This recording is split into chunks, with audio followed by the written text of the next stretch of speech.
Mari kita satukan hati, kita berdoa.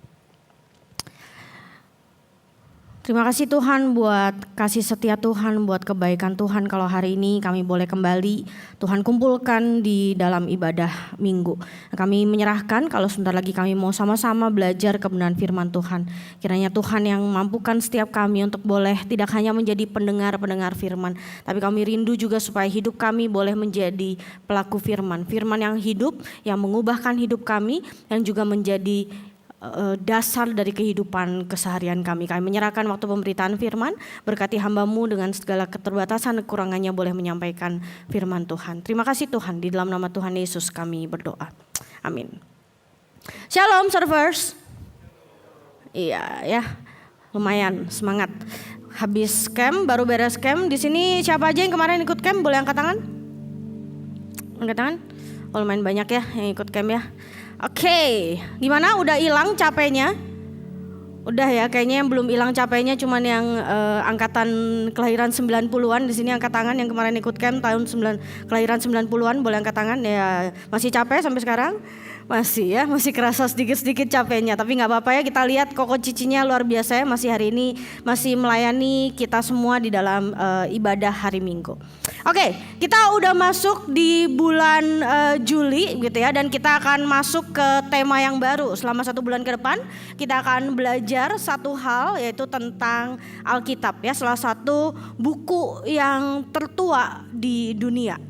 Teman-teman, sebagian besar dari ahli dan sarjana Alkitab itu meyakini bahwa kitab Kejadian, the book of Genesis, itu adalah kitab pertama yang dituliskan. Dulu tuh bentuknya bisa semacam gulungan begitu ya, yang terbuat dari kulit hewan. Mungkin boleh ditayangkan slide selanjutnya, multimedia.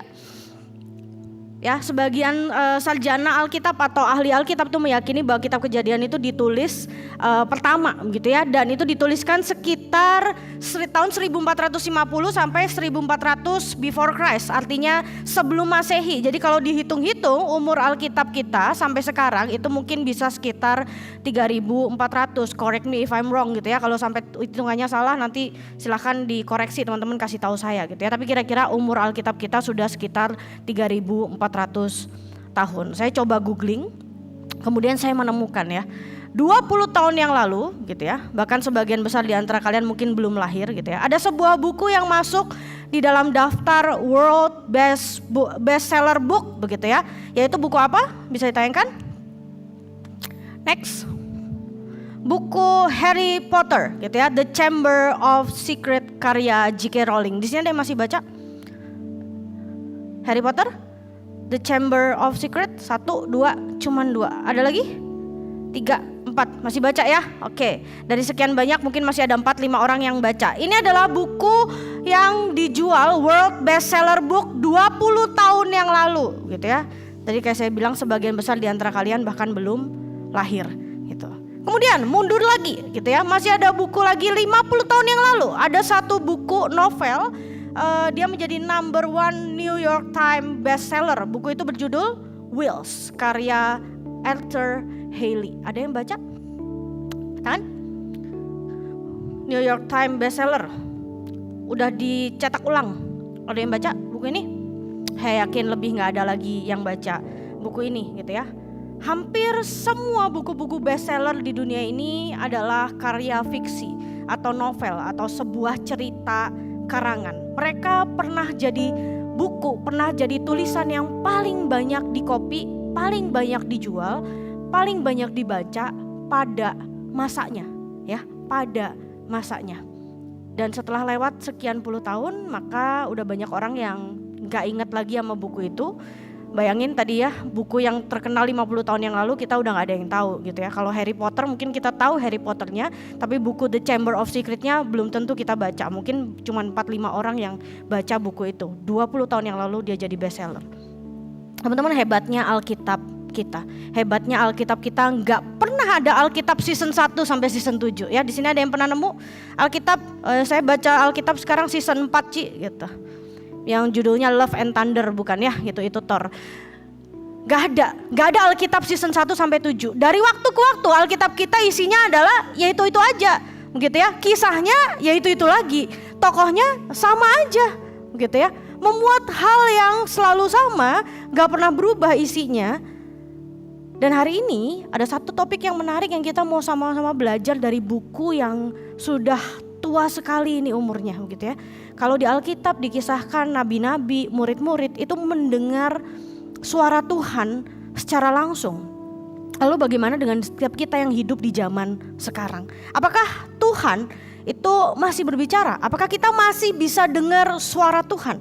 Apakah Tuhan masih berbicara sampai hari ini? Teman-teman, kita buka Alkitab kita dulu ya. Kita buka Alkitab kita yang pertama dari Injil Yohanes. Silahkan dibuka aplikasi Alkitabnya. Dari Injil Yohanes pasal yang ke-10 ayat yang ke-27. Injil Yohanes pasal yang ke-10 ayat yang ke-27. Teman-teman bisa baca di Alkitabnya masing-masing, boleh dibuka atau mungkin baca di depan ya. Saya akan bacakan bagi kita sekalian. Di sana Tuhan Yesus bilang, ini perkataan Tuhan Yesus ya. Dia bilang begini, domba-dombaku mendengarkan suaraku dan aku mengenal mereka dan mereka mengikut aku. Sekali lagi ya, domba-dombaku mendengarkan suaraku dan aku mengenal mereka dan mereka mengikut aku. Dan yang kedua teman-teman, masih dari Injil Yohanes, kita baca Injil Yohanes 14 ayat yang ke-26. Yesus juga bilang ini gitu ya, dia katakan tetapi penghibur yaitu Roh Kudus yang akan diutus oleh Bapa dalam namaku, dialah yang akan mengajarkan segala sesuatu kepadamu dan akan mengingatkan kamu akan semua yang telah kukatakan kepadamu. Demikian jauh pembacaan firman Tuhan.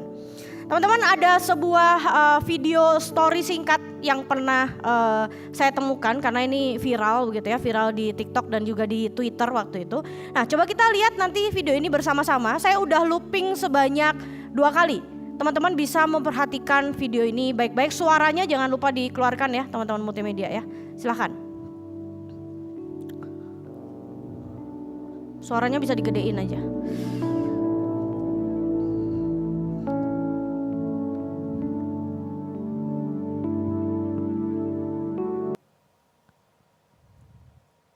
Ya, mulai di mana? Di Ciripit bang, situ. Oh iya, saya juga ada satu situ. Ini bang ya? Iya. Iya. Awal suka bang? Apa? Ya. Iya. Saya juga tinggal di sini. Sekali lagi. Iya. Mulai di mana? Di Ciripit bang, situ. Oh iya, saya juga ada satu situ. Ini bang ya? Iya. Iya. Awal suka bang? Apa? Ya. Iya. Saya juga tinggal di sini. Kuliah di mana bang? Jaman. Oh iya, saya juga di sini gitu. Oh abang ya, iya gitu ya. Siapa yang pernah ngalamin ini di atas Gojek atau di atas motor? Angkat tangan, ngaku. Udah beberapa angkat tangan? Pernah ya? Saya juga pernah teman-teman ya. Jangan salah.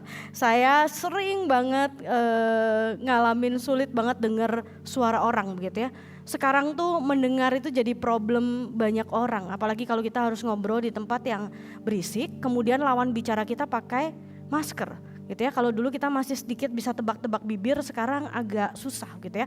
Dan saya juga ngalamin sulitnya mendengar orang yang bermasker gitu ya. Di awal-awal pandemi teman-teman, saya tuh pernah gitu ya, waktu satu kali saya ke dokter, dokternya tuh agak killer ya dokternya gitu ya.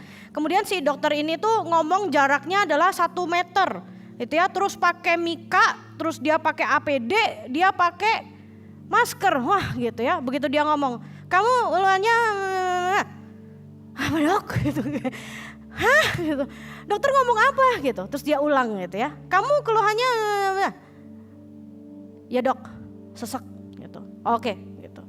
Jujur gue gak ngerti dia ngomong apa teman-teman. Gue sama sekali gak paham dia ngomong apa, tapi gue tahu itu dokter killer, dokter itu galak, jadi gue takut, jadi gue jawab-jawab aja gitu ya. Gak tahu itu nyambung gak nyambung. Iya, itu problem kita bersama teman-teman ya. Mendengar itu menjadi sesuatu yang sulit ketika sekarang perkataan itu dihalangi oleh masker.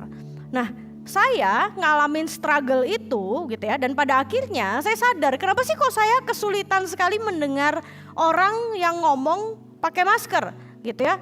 Atau bahkan mungkin yang menyapa di mall pakai masker. Teman-teman kalau pernah ketemu saya di mall kemudian teman-teman nyapa, kemudian saya nggak menjawab, teman-teman itu bukan karena saya wah Cigewi mah songong disapa nggak jawab, teman-teman. Ya kuping saya kayaknya agak sedikit-sedikit bolot begitu ya, apalagi begitu sekarang pakainya masker, itu lebih bikin saya bolot lagi begitu ya, jadi mungkin gak kedengeran. Mending ditoel gitu ya, jangan ditabok, mending ditoel daripada teman-teman berusaha menggunakan masker kemudian aku gak kedengeran gitu ya. Nah waktu awal-awal gue struggle, akhirnya gue menyadari kenapa sih gue susah banget ngedengerin orang yang pakai masker begitu ya. Karena dulu sebelum kita wajib bermasker, gue tuh sering merasa bahwa gue adalah orang dengan kemampuan multitasking yang tinggi. Jadi gue bisa ngelakuin hal yang lain. Misalkan nih ya, ada yang ngomong, gue tidak bermaksud untuk tidak menghargai, tapi ini sesuatu yang salah dan jangan dicontoh teman-teman ya. Seringkali gue melakukan hal yang lain sambil mendengarkan orang bicara. Kenapa? Karena pronunciation-nya jelas, artikulasinya jelas. Jadi gue bisa dengar gitu ya. Oh oke, ya silakan aja. Ci ini begini, oke ya bisa gitu. Gue dengerin meskipun gue ngelakuin hal yang lain. Nah teman-teman, tapi itu sesuatu yang salah. Karena gue gak terbiasa fokus dengan lawan bicara gue dan akhirnya gue kesulitan. Pertanyaannya adalah, apakah selama ini ternyata jangan-jangan gitu Tuhan kita tuh pakai masker 12 lapis sampai kita tuh susah mendengar suara Tuhan. Kalau kita sekarang pakainya 4 lapis gitu ya. Apakah Tuhan kita pakai masker 12 lapis? Atau jangan-jangan kita yang gak terbiasa untuk benar-benar ngelatih fokus kita kepada sumber suara. Kira-kira yang mana teman-teman? Kira-kira yang mana? Selain itu, kalau kita pengen dengar suara Tuhan, seringkali kita kesulitan. Kenapa? Karena kita hidup di tengah dunia yang berisik. Ada begitu banyak suara yang muncul di kiri kanan kita yang seringkali membuat kita kesulitan menemukan suara Tuhan. Lalu apa teman-teman? Apa yang bisa kita lakukan? Nah ini nanti kita akan bahas lebih dalam. Teman-teman, ada 2 hal penting yang kita perlu pahami hari ini. Pertanyaannya adalah apakah saya bisa mendengar suara Tuhan? Can I hear your voice? Apakah aku bisa mendengar suaramu Tuhan? Jawabannya adalah bisa. Bisa. Tapi ada 2 syaratnya teman-teman. Yang pertama adalah kita perlu bangun relasi atau kedekatan kita dengan Tuhan. Dan yang kedua adalah selalu kembalikan fokus kita kepada Alkitab. Kita bahas satu-satu ya teman-teman ya. Yang pertama adalah milikilah relasi dengan Tuhan. Milikilah, bangunlah relasi yang dekat dengan Tuhan.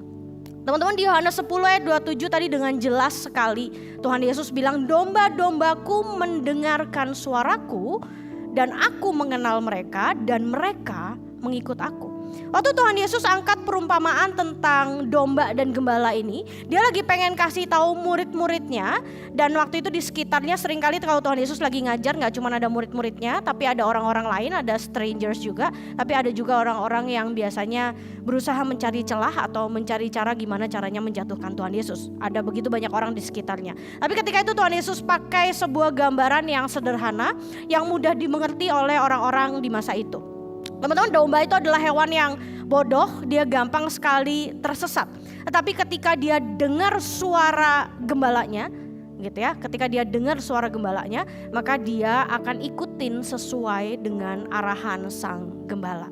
Nah, kita mungkin sering dengar yang tadi gue bilang ya, ada orang-orang yang suka sekali menentang ajaran Tuhan Yesus, bahkan melawan khotbah-khotbah Tuhan Yesus. Gak sedikit orang Yahudi yang ketika itu hidup, mereka tahu siapa Yesus, bahkan mereka lihat Yesus tuh melakukan keajaiban yang gak dilakuin sama orang lain.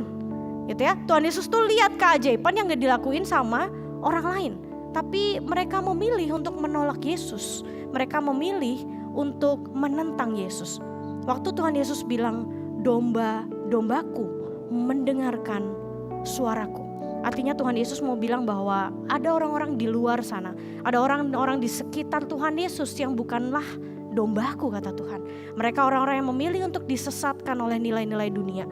Mereka menolak aku, mereka tidak mau mendengarkan suaraku.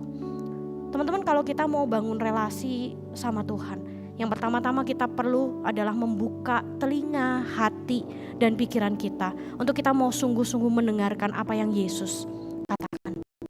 Jangan pernah merasa cukup hanya dengan tahu siapa Yesus, tapi kita gak sungguh-sungguh kenal dia. Waktu Tuhan Yesus datang ke dunia, gak ada satupun rasanya orang Yahudi yang gak tahu Yesus. Semuanya tahu, tapi gak semuanya punya kerendahan hati untuk bisa benar-benar kenal siapa Yesus. Teman-teman, kenapa Tuhan Yesus ditolak? Kenapa Tuhan Yesus ditentang ajarannya? Karena Tuhan Yesus punya pengajaran yang gak cuman enak di telinga, gak cuman kasih rasa nyaman di dalam telinga kita, tapi Tuhan Yesus mendidik setiap orang di dalam kebenaran. Nah, didikan ini yang seringkali susah untuk diterima. Teman-teman, kalau kita cuman terima pujian itu sesuatu yang gampang, tapi kalau kita terimanya teguran itu sesuatu yang berat buat kita. Banyak orang Yahudi yang mempraktekkan ajaran Yahudi, mereka beribadah, berdoa 5 kali sehari begitu ya. Kemudian mereka melakukan praktek-praktek di rumah-rumah ibadah banyak banget, tapi mereka hatinya gak sungguh-sungguh menyembah kepada Tuhan. Ada masanya mereka rajin banget datang ke rumah ibadat, ternyata apa yang mereka lakukan? Mereka gelar dagangan di sana, cari keuntungan. Lalu apa teman-teman yang Tuhan Yesus lakukan? Apakah Tuhan Yesus datang kemudian nanya gitu ya, risol berapa satu? Enggak teman-teman ya. Yang dilakukan oleh Tuhan Yesus adalah dia luluh lantakan dagangan itu, dia balikkan meja-meja. Tindakan Tuhan Yesus yang sangat-sangat radikal. Mereka datang ke rumah ibadah bukan untuk menyembah Tuhan, tapi untuk mencari kepentingan pribadi. Ngomong hal yang lain tentang orang Yahudi. Mereka sangat mensakralkan yang namanya hari Sabat. Bahkan mereka memanfaatkan hari Sabat untuk menunjukkan ketidakpeduliannya dengan sesama. Mereka punya aturan, hari Sabat itu gak boleh ngapa-ngapain, ya, gak boleh melakukan apapun. Even dulu saya punya satu dosen yang pernah sabatikal, dia tinggal berapa tahun di Israel, saya lupa begitu ya. Tapi dia cerita, orang Yahudi itu kalau hari Sabat nyalain lampu aja itu udah dosa, itu udah salah. Bayangin. Dan dulu mereka pakai ini sebagai sebuah pembenaran untuk tidak menolong sesamanya, untuk tidak peduli kepada sesamanya, untuk tidak mengasihi sesamanya. Dengan alasan apa? Hari Sabat, saya gak boleh ngapa-ngapain. Tapi apa yang Yesus lakukan teman-teman? Yang Yesus lakukan adalah dia tetap sembuhin orang, even itu hari Sabat. Dia tetap kasih makan murid-muridnya, even itu hari Sabat. Dia tetap lakuin. Teman-teman, waktu kita dengar tentang ini begitu ya, waktu kita bangun relasi kita sama Tuhan, sama seperti domba-domba yang mau mendengar suara gembalanya.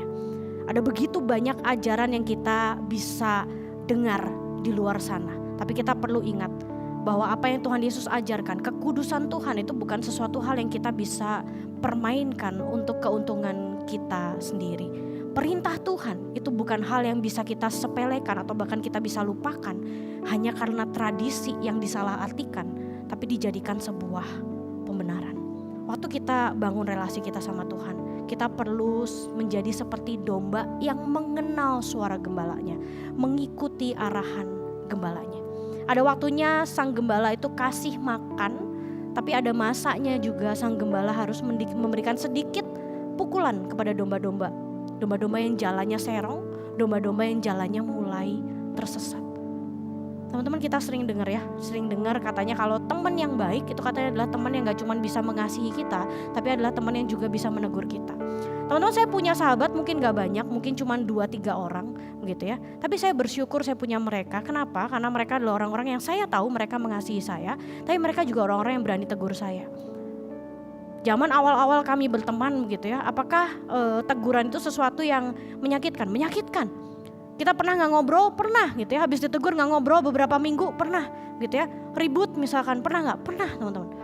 Tapi sampai hari ini saya masih berteman dengan mereka. Even ketika udah terpisah jarak gitu ya, di kota yang berbeda pun kami masih bersahabat sampai sekarang. Seringkali dia ngechat saya, mungkin gak sering gitu ya, tapi sebulan sekali dia nanya gitu, how are you gitu. Dia hanya untuk nanya apa? Gimana saat teduh lu? Bisa khotbah tapi saat teduh enggak? Bisa khotbah tapi baca Alkitab enggak? Selain buat khotbah. Itu teguran teman-teman buat saya. Mungkin saya berpikirnya dia masih mahasiswa sekarang, saya udah pelayanan full time. So tau lu gitu ya. Rasain aja gitu ya. Mungkin saya bisa excuse gitu ya. Rasain aja lu nanti di ladang bla bla dan lain sebagainya sibuk gitu ya. Saya bisa cari excuse kayak begitu. Tapi apa yang dia katakan benar. Kamu bisa khotbah, tapi bagaimana dengan kehidupan saat teduhmu? Apakah kamu masih saat teduh? Apakah kamu masih baca Alkitab untuk keseharianmu? Dan itu sesuatu yang menegur saya. Apakah saya marah sekarang ketika mendengar dia ngomong seperti itu? Apakah saya marah ketika baca chat seperti itu? Awalnya. Tapi akhirnya sekarang saya bersyukur. Saya bilang saya punya teman yang mengasihi saya, gak cuman hanya kasih komplimen, cuman bilang, oh ya khotbah lu bagus, oh ya performa lu oke gitu ya. Tapi dia juga berani negur ketika saya punya kehidupan yang mulai serong. Saya punya jalan yang mulai tersesat. Dia ingetin saya dan dia negur saya. Teman-teman, kalau pertemanan aja bisa seperti itu, apalagi relasi kita dengan Tuhan. Kalau kita mau deket sama Tuhan, maka kita harus siap. Gak hanya menerima berkat dan kelemah lembutan Tuhan, tapi kita juga siap sedia untuk dikoreksi, siap sedia untuk ditegur oleh Tuhan, dididik sesuai dengan arahan Tuhan. Sometimes Tuhan izinin kita ngalamin didikan yang keras, bukan karena Tuhan jahat, tapi karena Tuhan tahu supaya jalan kita gak serong, supaya jalan kita gak tersesat. Kedekatan kita dengan Tuhan itu adalah keseimbangan, teman-teman. Keseimbangan antara kasih dan juga kebenaran yang mengubahkan hidup. Mengubahkan hidup kita semakin hari semakin serupa dengan Kristus. Ada seorang teolog namanya Max Enders, dia pernah bilang begini, a healthy relationship with God is built on the internal changes He brings about through Christ. Relasi yang sehat dengan Tuhan itu dibangun melalui perubahan-perubahan yang terjadi di dalam diri kita lewat karya Kristus. Hidup yang semakin hari semakin serupa dengan Kristus. Itulah relasi yang sehat antara kita dengan Kristus. Teman-teman, kompromi kita kepada dosa dan ajaran-ajaran yang menyesatkan, ajaran-ajaran dunia yang berusaha menurunkan standar kekudusan dan kebenaran Tuhan, itu adalah jalan terbaik untuk menjauhkan kita dari Tuhan dan menyumbat telinga rohani kita untuk kita bisa mendengar suara kebenaran. Ingat teman-teman, kalau kita mau bangun relasi kita sama Tuhan, jangan pernah kompromi sama yang namanya dosa. Jangan pernah menurunkan standar kebenaran Tuhan. Karena standar kebenaran Tuhan selamanya sama. Tapi kita manusia berdosa yang seringkali berusaha menurunkan itu. Relasi kita dengan Tuhan adalah keseimbangan ketika kita menerima kasih, tapi kita juga menerima kebenaran yang mengubahkan hidup kita. Itu yang pertama, teman-teman. Yang kedua adalah supaya kita bisa dengar suara Tuhan, maka kita perlu mengembalikan lagi fokus kita kepada Alkitab. Alkitab. Balik lagi ke apa yang tadi saya sampaikan di awal ya, gak sedikit kadang orang tuh nanya sama saya, Ci gimana sih caranya dengar suara Tuhan? Masih gak sih Tuhan ngomong sampai hari ini begitu ya? Gimana caranya saya bisa tahu itu suara Tuhan bukan cuma suara hati doang gitu. Seringkali pertanyaan-pertanyaan seperti itu muncul gitu ya. Teman-teman, yang pertama yang perlu kita lakukan adalah, yang terutama adalah kita perlu bertobat dari mindset kita yang salah. Bertobatlah dari mindset kita yang salah. Gak jarang kita memperlakukan Alkitab itu hanya sebatas buku sejarah yang ceritanya adalah cerita inspiratif gitu ya. Tapi itu satu mindset yang salah. Selama kita masih berpikir demikian teman-teman, maka gak akan ada satu hal pun yang terjadi waktu kita lagi baca firman Tuhan. Sebuah buku inspiratif itu bisa kasih inspirasi, tapi belum tentu itu bisa mengubahkan kehidupan seseorang. Teman-teman, saya pengen cerita sebuah kisah seorang bapak gereja yang cukup terkenal. Dia adalah Agustinus dari Hippo, gitu ya. Augustine of Hippo. Nah, teman-teman, Agustinus ini adalah dia punya ayah yang sangat-sangat terpandang di masanya, begitu ya, karena dia orang yang cukup dihormati, orang yang cukup berada, begitu ya. Kemudian mamahnya Agustinus namanya Monica, dia tuh terkenal sekali sebagai orang yang sangat taat, begitu ya, orang Kristen yang sangat taat. Nah, sampai sekali waktu teman-teman ya, sama seperti anak-anak pada umumnya, seorang Agustinus itu adalah waktu masa kecilnya dia bukan orang yang suka belajar ya, kerjaan dia adalah main begitu ya. Tapi karena pada dasarnya dia pintar, jadi dia masih bisa ngikutin sekolahnya, ngikutin studinya begitu ya, dengan lumayan baik. Tapi sampai akhirnya waktu dia udah nyesel. Waktu dia mulai dewasa, keinginan dia untuk belajar itu gede banget. Interest dia untuk belajar itu gede banget. Tapi satu hal yang dia sulit, waktu kecil dia gak pernah serius belajar bahasa Yunani. Zaman itu anak-anak kecil tuh belajar bahasa Yunani. Sekarang gua sama Philip belajarnya waktu udah gede gitu ya. Dan lumayan ya, setengah mati ya Philip ya gitu ya. Meskipun ya seru sih ya gitu ya, belajar bahasa Yunani yang bentuk hurufnya ya begitulah ya gitu. Iya. teman-teman, si Agustinus ini mulai nyadar, wah dulu gue waktu sekolah gue gak niat, gue gak bisa bahasa Yunani. Sedangkan waktu dia gede, dia interest dengan pelajaran filsafat yang kebanyakan tulisannya itu menggunakan bahasa Yunani. Jadi dia kesulitan, dia menyesal, waduh kenapa gue gak belajar dengan serius. Nah waktu itu yang namanya orang kuliah filsafat, salah satu source utama yang dipakai untuk belajar adalah Alkitab. Gitu ya, salinan Alkitab itu dipakai menjadi sumber pendidikan ilmu filsafat. Jadi nggak harus sekolah Alkitab ya yang belajar tentang salinan Alkitab, itu dipakai menjadi bahan kuliah filsafat. Nah sampai akhirnya karena Agustinus itu pinter, gitu ya, orang tuanya tahu dia pinter, dikirimlah Agustinus ini ke salah satu kota paling gede, paling maju di Afrika Utara, namanya adalah kota Kartago. Ya, tapi di sanalah dia mulai mengalami perubahan hidup. Waktu dia masih tinggal di Hippo sama orang tuanya, dia masih hidup di dalam nilai-nilai kekristenan. Kenapa? Karena mamahnya adalah seorang Kristen yang taat. Dia diajarin A sampai Z tentang nilai-nilai kekristenan. Tapi begitu dia mulai merantau, dia pindah ke Kartago, dia meninggalkan semua nilai-nilai kekristenan. Yang dia lakukan apa teman-teman? Dia hidup di dalam pesta pora, mabuk-mabukan. Oh, dia berprestasi di dalam kuliahnya, jangan salah. Studinya dia berprestasi. Tapi sisi lain dia hidup di dalam dunia gelap. Dia hidup di dalam dunia malam. Dia menikmati hidup yang mabuk-mabukan, seks bebas. Sampai akhirnya ketika dia lulus dari kuliahnya di Kartago, dia punya satu anak di luar pernikahan. Dia punya satu anak hasil dari perzinahan dia dengan seorang wanita. Teman-teman, waktu si Agustinus ngalamin kehidupan yang nyungsep gitu ya, yang bobrok, mamahnya tahu. Dan yang mamahnya lakukan adalah mamahnya terpukul, mamahnya sedih. Tapi yang mamahnya lakukan adalah dia senantiasa berdoa untuk seorang Agustinus. Dia yakin bahwa ketika nilai-nilai kebenaran itu udah pernah dia tanamkan, maka Roh Kudus tetap akan bekerja. Meskipun sekarang hidupnya Agustinus nyungsep gitu ya, tapi mamahnya gak pernah berhenti berdoa buat seorang Agustinus. Teman-teman, sampai akhirnya waktu terus berjalan, kemudian setelah lama dia belajar, dia menjadi seorang filsuf begitu ya. Dia akhirnya pindah ke sebuah kota lagi, kota yang gak kalah majunya, gak kalah gedenya, dan gak kalah banyaknya hiburan malam di sana. Dia pindah ke Milan. Dia pindah ke Milan untuk melanjutkan studinya, dan hobi belajarnya tuh makin gede, tapi hobi dia untuk mabuk-mabukan dan hidup di dunia malam juga makin gede.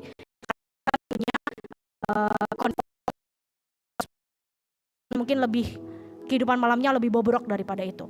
Nah, waktu di Milan, dia kenal sebuah ajaran namanya Manikeisme. Dia kenal sebuah ajaran namanya Manikeisme, dan Manikeisme ini adalah sebuah ajaran sesat. Tapi karena dia meninggalkan nilai-nilai kekristenan dan dia sangat enjoy mempelajari filsafat-filsafat dunia, dia pegang baik-baik Manikeisme itu selama 9 tahun. Sampai satu hari dia ketemu sama satu orang namanya Ambrosius. Next slide-nya. Dia ketemu sama seorang namanya Ambrosius. Ambrosius ini adalah seorang pengkhotbah yang sangat karismatik. Dia bisa menyampaikan pidatonya dengan sangat baik, gitu ya. Semua orang ketika ngedengerin si Ambrosius ini khotbah tuh akan sangat terpukau, gitu ya. Akan sangat matanya tuh bisa berjam-jam hanya untuk memperhatikan seorang Ambrosius, termasuk Agustinus waktu itu. Dan dia perhatiin khotbah-khotbahnya Ambrosius. Kemudian apa yang terjadi teman-teman? Dia mulai dengar Ambrosius itu banyak banget mengupas tentang kesalahan dan kesesatan ajaran Manikeisme. Kemudian dia mulai goyah. Ternyata apa yang dia pegang selama 9 tahun ini salah. Ternyata apa yang dia pegang selama 9 tahun ini sesat. Dan dia mulai perlahan-lahan berusaha meninggalkan Manikeisme. Dia gak pegang nilai kekristenan, tapi dia tinggalin Manikeisme. Dia mulai gamang hidupnya. Terus gue harus pegang apa?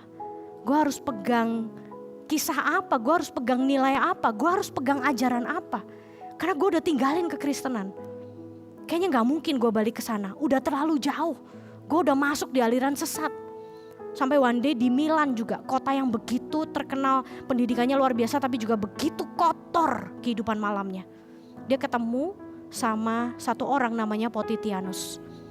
Si Poti ini bilang sama dia begini, Agustinus, aku mau cerita sama kamu. Potitianus tuh asalnya dari Mesir. Dia bilang begini, di kota ini, di Milan yang gelap ini, di Milan yang kotor ini, ada ribuan biarawan yang ternyata mereka menjaga hidupnya di dalam kekudusan dan sangat-sangat ketat menjaga hidupnya. Padahal biarawan-biarawan ini hidupnya ada di biara yang dikelilingi oleh hiburan malam. Bisa gak mereka jatuh ke dalam dosa? Bisa, sangat mudah. Sedikit mereka keluar dari biara, mereka udah bisa menikmati itu semua. Tapi mereka menjaga hidupnya dengan sangat ketat. Mereka hidup di dalam kekudusan. Dan kamu tahu gak, biarawan-biarawan ini semuanya adalah orang-orang yang tidak berpendidikan. Mereka orang-orang yang bodoh, tapi mereka jaga kekudusan mereka. Tapi setelah dia dengar cerita dari Potidianus ini, Agustinus yang adalah seorang yang well educated, dia sangat pintar, filsuf besar. Dia mulai juga berbicara di mimbar-mimbar ketika itu. Dia orang yang hebat. Dia merasa terpukul ketika dengar cerita itu. Dia ngerasa kayak gimana ceritanya ada orang-orang yang gak berpendidikan tapi mereka justru bisa jaga hidup kudus, sedangkan gue orang yang berpendidikan, gue well educated, gue suka belajar, gue pinter. Tapi hidup gue bobrok, hidup gue hancur. Sampai satu kali waktu dia lagi proses, dia masih belajar ketika itu, dia masih kuliah terus. Dia satu kali dia frustasi karena ceritanya si Potidianus, dia merasa dirinya rendah banget di dalam pergulatan batinnya, di dalam pergumulannya. Dia pergi ke satu taman di belakang rumahnya. Waktu itu dia bawa bahan kuliahnya dia, yaitu salinan surat Paulus. Ya, sekali lagi ya, zaman dulu bukan berarti dia sekolah Alkitab, dia sekolah filsafat. Dan salah satu bahan kuliah filsafat adalah Alkitab, itu menjadi sumber pembelajaran. Dia bawa salinan kitab Paulus. Kemudian di taman itu ada bangku, kemudian dia taruhlah si kertas itu di bangku, kemudian dia duduk di bawah sebuah pohon ara. Dia duduk di sebuah pohon ara, maksudnya dia adalah dia mau rebahan, dia mau merehatkan kepalanya yang lagi pening karena dia lagi banyak pergumulan. Termasuk salah satunya dia merasa dirinya sangat kotor tapi dia gak tahu gimana caranya balik. Waktu dia lagi rebahan di bawah pohon ara itu, kemudian dia sayup-sayup mendengar dari telinganya. Dia dengar ada suara anak-anak kecil yang menyanyikan lagu-lagu permainan zaman dulu. Gitu ya, gak tahu nih kalau di Bandung nih lagu permainan anak-anak tuh apa begitu ya. Tapi di zaman itu gitu ya, ada sebuah lagu yang kata-katanya cuma 2 ya. Dia cuma nyebut tolelege, tolelege. Ada anak kecil yang nyanyi mengeluarkan kata-kata tolelege, tolelege. Teman-teman, itu artinya adalah ambil bacalah, ambil bacalah. Dia dengar anak-anak kecil yang lagi main. Gak terlalu jauh dari tamannya nyanyi tolelege, tolelege, ambil bacalah, ambil bacalah. Dan dia langsung berdiri ketika dengar suara itu. Dia ambil salinan surat Paulus itu. Kemudian satu kalimat pertama yang dia baca di sana ternyata adalah surat Roma. Pasal yang ke-13, ayat yang ke-13 sampai ke-14 di sana dikatakan begini. Marilah hidup dengan sopan seperti pada siang hari. Janganlah dalam pesta pora dan kemabukan, jangan dalam percabulan dan hawa nafsu, jangan dalam perselisihan dan iri hati, tetapi kenakanlah Tuhan Yesus Kristus sebagai perlengkapan senjata terang. Sebagai perlengkapan senjata terang, dan janganlah merawat tubuhmu untuk memuaskan keinginannya. Dan hari itu, waktu dia baca surat Roma itu, di sanalah Agustinus mengalami satu pertobatan. Sejak siang itu, lagu permainan anak mendorong dia untuk membaca firman Tuhan. Nah, firman Tuhan yang selama ini dia pelajarin doang, seolah dipelajarin doang, ternyata itu menegur dia dengan sangat keras. Dari sanalah firman yang hidup mengubahkan seorang Agustinus. Agustinus yang bejat menjadi seorang bapa gereja dunia. Agustinus kembali akhirnya ke Afrika untuk menyelamatkan sangat banyak gereja-gereja waktu itu yang hampir disesatkan oleh ajaran sesat. Dan gak cuma itu yang dilakukan Agustinus adalah dia pergi ke Inggris, dia mempertaruhkan nyawanya waktu itu untuk dia melawan salah satu guru besar yang juga mengajarkan ajaran sesat namanya Pelagianus. Dia ngelawan Pelagianus itu dengan pengikutnya yang cukup banyak dan dia mempertaruhkan nyawanya. Teman-teman, firman Tuhan mengubahkan kehidupan seorang secara radikal. Gak cuman Agustinus, mungkin di antara kita juga pernah dengar banyak sekali kisah-kisah orang-orang yang hidupnya diubahkan oleh kebenaran firman Tuhan secara radikal. Termasuk saya teman-teman, termasuk saya. Saya orang yang sangat tidak suka dulu zaman saya kecil sampai saya remaja, saya gak suka dengan semua hal yang berkaitan dengan gereja. Apapun aktivitas gereja saya gak suka. Karena buat saya hari Minggu saya itu lebih indah dengan Doraemon daripada saya harus ke sekolah minggu. Kalau sekolah minggu mengganggu jam saya Doraemon, maka saya lebih pilih untuk Doraemon. Waktu saya remaja, kalau hari Minggu itu mengganggu jadwal main saya sama teman-teman saya, gitu ya. Dulu saya suka main DDR ya kalau nggak salah ya, apa sih yang pakai panah diinjak-injak, tau lah ya teman-temannya di time zone gitu ya. Saya dulu hobi banget main itu sama teman-teman saya. Dan kalau misalkan saya harus mainnya pagi, begitu ya, maka ya saya lebih pilih pagi saya main daripada saya ke gereja. Saya nggak suka sekali aktivitas gereja. Tapi 2012 saya tahu sekali hari itu saya dengar satu kebenaran firman Tuhan yang mengingatkan saya betapa Tuhan mengasihi saya, betapa Tuhan mengampuni segala dosa saya. Di dalam sebuah KKR kecil, bukan KKR besar, KKR kecil di sebuah gereja kecil di Kota Malang. Disitulah firman Tuhan mengingatkan saya bahwa saya yang kotor, saya yang berdosa, saya dikasihi oleh Tuhan, saya diterima oleh Tuhan. Dan Tuhan mau mulai hari itu hidup saya gak sama lagi. Teman-teman, perubahan radikal terjadi. Orang tua saya gak percaya waktu saya mau sekolah Alkitab. Orang-orang yang pernah kenal saya dari kecil sampai saya remaja, mereka selalu bilang kayak gak masuk akal lu jadi hamba Tuhan. Nah saya sendiri sering berkata gak masuk akal saya jadi hamba Tuhan. Kayaknya hidup saya gak sebaik itu sampai Tuhan panggil saya jadi hamba Tuhan. Tapi teman-teman, firman yang hidup itu mengubahkan kehidupan saya, mengubahkan hidup Agustinus. Dan firman yang hidup juga bisa mengubahkan kehidupan setiap kita. Kisah Agustinus ingetin kita bahwa orang yang pinter sekalipun, belajar banyak, punya banyak hal di dalam otaknya, belum tentu hidupnya benar. Tetapi ketika kembali kepada Alkitab sang firman yang hidup dan merendahkan hati untuk mengikuti pimpinan sang gembala, di sanalah hidup kita yang berdosa diubahkan. Alkitab adalah firman Tuhan. Alkitab adalah suara Tuhan, tempat di mana Tuhan berbicara. Melalui perkataannya ada jutaan jiwa yang tersesat, akhirnya menemukan kembali jalan untuk pulang kembali kepada kebenaran. Ada orang-orang yang nanya sama saya, kenapa Tuhan zaman sekarang udah gak ngomong lagi kayak zaman dulu? Kenapa Tuhan itu gak seperti di zaman murid-murid atau nabi-nabi? Tuhan ngomong langsung, kayaknya itu lebih sesuatu yang spektakuler gitu. Ada suara Tuhan yang muncul.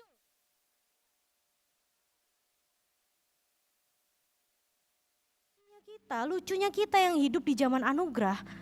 Kalau zaman dulu, zaman nabi-nabi, zaman murid-murid, mereka dengar firman Tuhan itu sepotong-sepotong teman-teman. Mereka cuma dengar dari Yesaya and that's it. Mereka cuma dengar dari Hosea and selesai. Mereka dengar dari Mika dan selesai. Tapi kita, teman-teman, kita punya pewahyuan yang lengkap, yang udah utuh, semuanya udah Tuhan buka buat kita dari Kejadian sampai Wahyu. Bahkan itu udah bisa kita pegang di dalam gadget kita sekarang. Betapa mudahnya kita mendapatkan pewahyuan yang lengkap, tapi kita justru tidak menghargai itu. Tuhan udah ngomong, tapi kita gak menghargai itu. Kita hidup di zaman anugerah, kita punya pewahyuan yang sempurna. Semua perkataan, semua hikmat Tuhan ada di dalam Alkitab. Tapi justru kita gak menghargai anugerah yang besar itu. Kita sih paling sibuk, termasuk saya gitu ya, sampai gak ada waktu untuk dengar lagi suara Tuhan. Berkali-kali saya bilang ketika orang nanya begitu ya, kok kayaknya Tuhan gak jawab doa saya, kayaknya Tuhan gak ngomong. Saya selalu bilang jangan pernah Tuhan gak ngomong kalau kita gak pernah anggap firman Tuhan itu sebagai firman Allah yang hidup. Jangan pernah bilang Tuhan gak ngomong kalau kita cuma anggap itu sebagai buku tua yang isinya adalah kisah inspiratif. Jangan pernah bilang Tuhan diem. Jangan pernah bilang Tuhan gak jawab doa kalau kita biarin Alkitab kita ketutup. Kita cuma buka di hari Minggu and that's it. Kita cuma baca firman Tuhan untuk apa? Untuk upload di story. Bahkan upload story-nya bukan karena kita terberkati, tapi kita mikir ada temen gue yang bikin gue kesel, gue kasih ayat nih, rasain nih. Teman-teman, saya pernah ada di posisi itu, jangan salah. Saya pernah melakukan hal yang semacam itu. Saya pernah salah. Saya hanya memanfaatkan firman Tuhan untuk sesuatu yang gak tepat. Saya cuma buka firman Tuhan di hari Minggu. Bahkan kalau zaman saya remaja, saya buka firman Tuhan gak tahu kapan. Seingat saya Alkitab pertama yang dikasih sama mama saya itu ketinggalan di Bali waktu saya study tour. Kenapa? Karena saya cuma bawa karena mama saya bilang harus dibawa Alkitabnya. Dari kecil saya dipaksa harus saat teduh dibeliin buku renungan. Study tour pun saya masih harus bawa. Saya kesel. Kenapa dipaksa-paksa? Tapi kebenaran firman Tuhan yang sudah ditanamkan itu gak akan pernah sia-sia. Mungkin tunggu proses yang cukup panjang sampai akhirnya 2012 baru Roh Kudus bekerja di sana. Dan hidup saya dituai dari seorang Gaby yang bejat, dari seorang Gaby yang berdosa. Yang sampai sekarang masih berdosa, tapi Tuhan ubahkan perlahan hidup saya. Diproses supaya saya semakin hari semakin serupa Kristus. Jangan pernah bilang Tuhan diem kalau kita biarin Alkitab kita tertutup. Teman-teman, kita bakal dengar perkataannya dengan jelas waktu kita punya relasi yang dekat dengan Tuhan. Dan waktu kita menyediakan waktu untuk kita membaca seluruh pesan, seluruh surat cintanya Tuhan buat kita di dalam Alkitab. Maukah kita membaca perkataan Tuhan dan mendengarkan suaranya? Maukah kita buka lagi Alkitab kita gak cuma di hari Minggu? Karena dari sanalah kita bisa dengar suara Tuhan. Mari kita tundukkan kepala kita berdoa.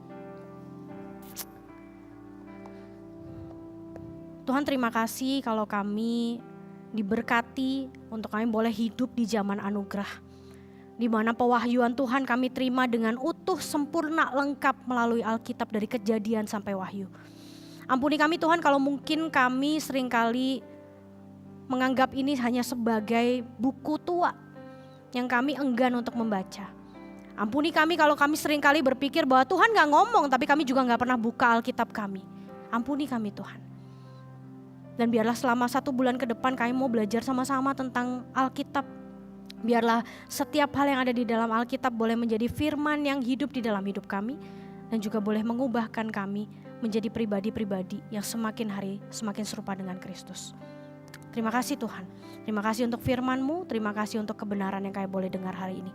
Biarlah kebenaran itu gak lalu begitu saja, tapi sungguh-sungguh boleh tertanam di dalam hati kami. Dan biar Roh Kudus boleh senantiasa mengingatkan kami tentang apa yang sudah Engkau sendiri katakan bagi kami. Terima kasih Tuhan. Dalam nama Tuhan Yesus kami berdoa. Amin.